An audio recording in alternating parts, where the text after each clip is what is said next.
So I put a survey out last week, and one, it was just to get an idea of like what people respond to, I guess, when they have to listen to us. When they get to. When they get to. But so we got really great response, which was awesome. You can still take it if you want to. But I also asked people too, like, what are they interested in hearing? Like, what else do they want to learn about? Because Probably more me talking a little more often. yeah, And less they want to stop. Not less. No, I know. No, but just like what are different topics that we can cover? And so we got we got a handful of different ideas, and so we're going to cover one of them. Oh, we're only going to cover one, huh? Just right now. We're going to do one right now. I think they deserve their own because they're very different. Welcome to The Secret Life of Parkinson's, a podcast created by people living with Parkinson's to help break the stigma of a disease no one likes to talk about. Now here are your hosts, Jessica Krauser and Brian Baker. So this one I thought was good and interesting. I mean, useful for anybody, and it's the medication journey that we take. Because I didn't know in the beginning when I was first diagnosed that what I'm going to start on, it's not going to be the same thing all the way through. You know, normally with like, I don't know, to me, like other diseases or other things that you're diagnosed with, it's like, oh, you start on this medication and it's like, that's it. Right. That's what I don't know. I just assumed that. And then lo and behold, it like you increase, you decrease, you add things, you try this, you try that. And it's like, wow. So I took a lot of notes. I don't take notes anymore because I can't read my own handwriting. But I thought we would talk about our own journey, each of us individually, of like what we started out on, what we changed to, how often we did. I don't know, just to share that. Great. Do you remember yours? You can think through it while I talk about mine, but Yeah. Okay. So I started on Ropinirole, which is also, that's the generic form of Requip. I think Mirapex is also like the same thing. It's a dopamine agonist. So I started on Ropinirole right away in 2019. And I started on that, and they did like a half a pill once a day, and then a half a pill twice a day, and then a half a pill 3 times a day until I got myself up to 1 pill 3 times a day. So I was doing 3 milligrams by October of that year. So I started on August, and by October I was doing 3 milligrams. And this is right after you were diagnosed? Mm-hmm. So because a lot of my pain was issues were in my foot and my leg. So Requip is usually used for restless leg syndrome. So then by a couple weeks after that, then I moved up to 5 milligrams. I don't know why I was going up so quickly. So I was taking 2 pills in the morning and then 1 in the afternoon, 1 later on. And then I stayed consistent on that till January. And then I went to 6 milligrams. So now we're in 2020. I was 2, 2, and 2. And then I went to 9 milligrams in February. Again, why I was going up, I must have still been saying like I'm still feeling whatever, like it wasn't working, I guess, as well. Then that February to October, I was good, I guess, on 9. And then in October, I took it up to 12. That was too high, because then that's when I had the conversation, I think in January, that the medication was potentially making me addicted to working. So I had that conversation, and then she started taking me down. So we went back down to 9 milligrams, and then that was in February. And then by April is when I came in again, and I was telling her all the things I was still doing from like a work standpoint. And she's like, we got to shut this down. She's like, you know, obviously it's like, it's not working and you're up too high. So then I completely came off of Ropinirole, and then I went to carbidopa-levodopa. And then that was in 2021, right? I just closed the book. I don't know why I did that. So that was in 2021, and I went to carbidopa-levodopa. And again, I started slow, the whole like titrating up. I did 1 pill 3 times a day at the same time every day. I learned that at that point too. And then Then I think a year later is when I went up to 2 pills 3 times a day. And then I believe that's when I started getting dyskinesia that I wasn't a fan of. So then we moved off of the 2 pills a day and did 1 immediate release and 1 controlled release. And I was doing 2 of those, like one each, 3 times a day. And then I went to 4 times a day. And then at the same time, I was taking amantadine at night. That's what I was going to ask if you ever had tried amantadine. Yeah, so I did. I started amantadine, I think almost as soon as I started carbidopa levodopa, just to help with the dyskinesia or the potential for dyskinesia. And then I was doing 1 a day, and then we upped it to 2 once the dyskinesia did start, and it helped. And then I switched to GoCovery when I started doing the controlled release, carbidopa levodopa. So I was taking, like I said, 2 pills, one controlled, one controlled, 1 immediate, 4 times every day, and then the GoCovery at night, because then that helped extend throughout the day. And now I'm on Crexont, and I'm now doing 1 in the morning and 1 at night, and then still the 2 GoCovery at night. Now that with the DBS. So that's my medication journey, and that's been over the span of 6 years. Great. Well, mine started out before I was officially diagnosed. I first went to the neurologist, and he was questioning whether or not I had Parkinson's. He wrote me a script, said take 1 pill 3 times a day, sent me on my way. I started taking it. I started getting really bad muscle cramps. What did he give you? Carbidopa levodopa. Yeah, levodopa. I didn't know what to expect. Didn't know what to do. I quit taking it. On your own? Yeah, I was like, this stuff's messed me up more. Did you titrate up? I didn't know what I was doing because I didn't know anything about Parkinson's. I didn't know. But he didn't tell you? No, he just like take 1. Yeah. Didn't you get sick? Huh? You didn't get sick on it? No, I didn't know what I was supposed to be doing. I didn't know. Yeah. You know, so I quit taking that.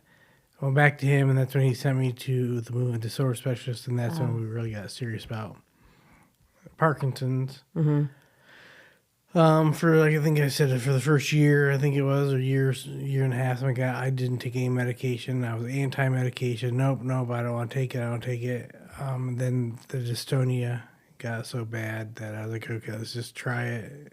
And then after they were trying it, I was like, why did I wait so long? Yeah. Why did I not take this stuff to help me live a better life? So same thing, started out like a half a pill, went to a full pill 3 times a day. And it slowly increased over the first 4 years after that. They mix amantadine. I did try amantadine. Now, my amantadine, I didn't really I don't want to say I gave it a fair shot because I started having a lot of pain in my elbow, pain in my shoulder about the time I started taking amantadine. So I was like, I contributed to that. Now I know that not to be true. But I was like, this is hurting me. You don't give a lot of medications chance right away. Well, no, I mean, I was just like, no, I was on it for a while, but it had been, that's what had changed in the visits that, little did I know back then, that's just Parkinson's is a pain in the shoulders and the knees and the elbows and wrists and joints. But basically got up to 4 pills of 3 of Rytari and 1 immediate release 3 times a day. Right before DBS, I was taking 12 pills. That's what I was up to, yeah. Yeah, it got to the point where I physically couldn't swallow any more pills. I was just annoyed with it, and I remember I told my doctor at one point, I'm like, I feel like I have like pill like fatigue, and she's like, honey, you're not even on that many yet. I'm like, what? But yeah, and then somewhere in there they sprinkled in Mirapex for a short time. And why'd they do that? Because it's a dopamine agonist, and I think in reality, I think a lot of them try the same thing. So they try to get you with Yeah. with Carbidopa, levodopa, and then like a dopamine agonist and stuff. Were you ever afraid of dyskinesia? No. I was in the beginning, and then I realized I'm like, why am I afraid of it? If it happens and I want to go off of it, then you just go off of it. Yeah. And it goes away. No, and I don't. Like you said, and I've not been at it for 3 years now. But I'm looking at seeing what other options may be out there. Yeah. To help me with my speech Therapy works. and my movements. Crexont, honest to God, I really. Yeah, I can't do the powder pills of levodopa. I mean, they just make me so tired. Yeah, these are capsules. Yeah. I can show them to you. So, I don't know. We're going to have a conversation about that next time I go to the neurologist. Good. Do you need me to be there? No, it's all right. I'm just kidding. But I can tell you what doesn't work. What? Let's have a conversation about that. Okay.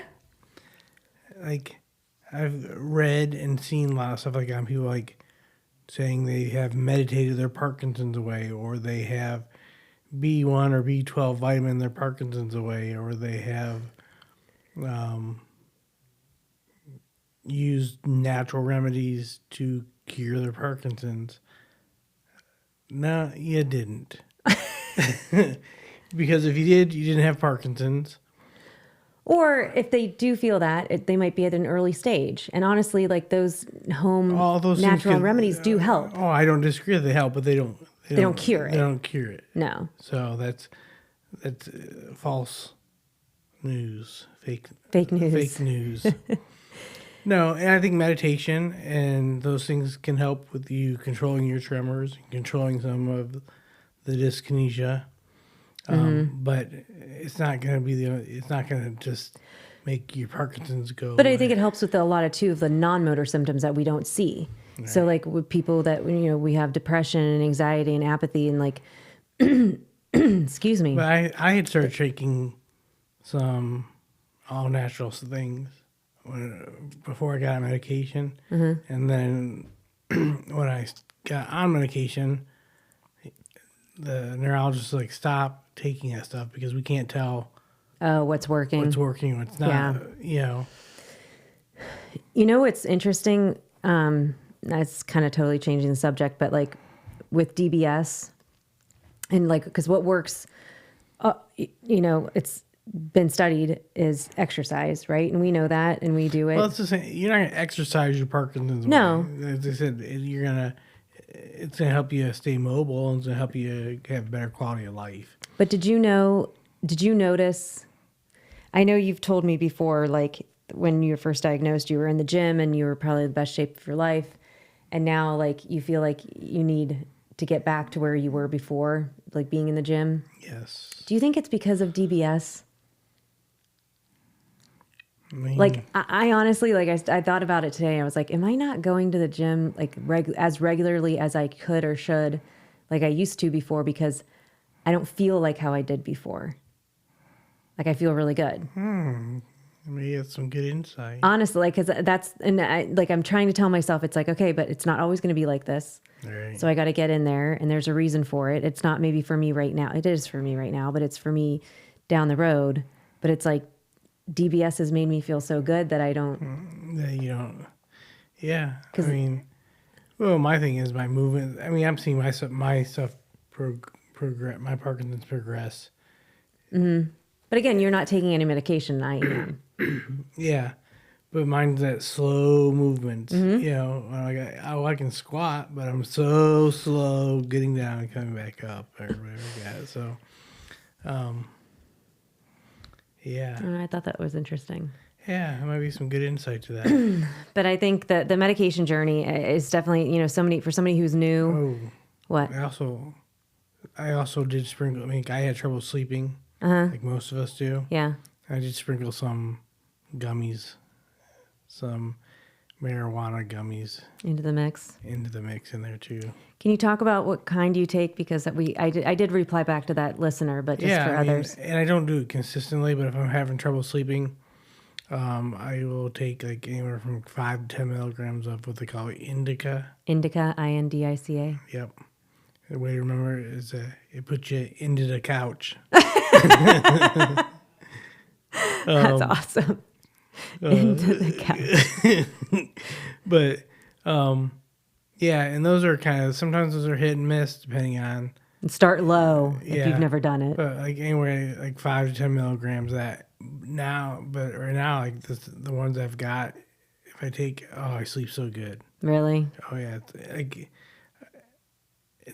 basically it's about the only way I can get more than like 4 or 5 hours of sleep. Sleep at night. Okay. Yeah, sleep was a bigger issue for me earlier on. It hasn't been that bad. Yeah, no, mine. It's not like as bad as it used to be. Yeah, but it still comes and goes some. Yeah. Now that we're on this topic of sleep, what about? So we went on our little trip. And I was pretty exhausted the next night. When we got home? Yeah, and I noticed myself having like dyskinesia, like resting dyskinesia, which is new for me at nighttime. Huh. Like I was like laying there, like my arm was just like kind of twitch. Yeah. And my head, and I was like, huh. Was it just the night after? It just seemed to be that night. It could have just been the travel. Well, that's what Nicole said. She's like, you're probably just exhausted. And I made you run in the airport. I don't know. You didn't make me. You didn't have much choice I had. I know, but we did make it. You did. That's interesting. Yeah, I think travel does a lot to people. Yeah. Regardless of Parkinson's, but Parkinson's, it hits us more and in different ways that we probably just don't even realize. Yeah, I'm slowly learning to make sure that I have more than like a half-hour window in between flights. Yeah, well, we did. I know we did, but then that was a little late. Yeah, you're gonna have to get you a wheelchair. And a wheelchair, one of those little beeping golf carts. Yeah, it's like we need something to really rush us through. But no, I like the idea of this medication journey because when you're new, you don't think you have to change it, and I think a lot of people don't add to their medication. A lot of people, I'm speaking to some people specifically, that don't think they have to add to their medication or they don't want to because the disease is getting worse, therefore they have to take more. But it's like, but again, do you want to feel good? Right. And it's not just medication. DBS, same thing. Yeah. You should have your rep for your DBS at at the neurology appointments. At least I believe you should, because they're the ones updating the software, telling you the latest and greatest changes.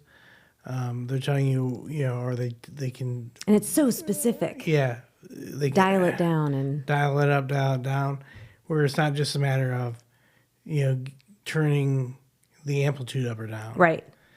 So like maybe you need to have some stuff changes. So just like you have your medication conversation with your neurologist, right, you need to have that DBS conversation with them. Well, because you also have a medication discussion with your pharmacist. So with your DBS, it's like, I want to talk to somebody who handles it all the time. Correct. So. Good call. All right. So with that, our last 30 seconds, I'll leave you with this. If you're new to being diagnosed with Parkinson's or haven't been diagnosed yet, or even into the disease and you're still taking or not taking any medication, when you do start your medication journey, just know it is going to change probably for me, it was every 3 to 6 months until I got things right. And then it's going to change again. So just be prepared, maybe write down what you've taken, how often you're taking it, write down the symptoms, side effects, and then that way you can always advocate for yourself or your doctor if there's something that you need to adjust. So again, always advocate for yourself, talk to your doctor. And with that, we'll see you next time.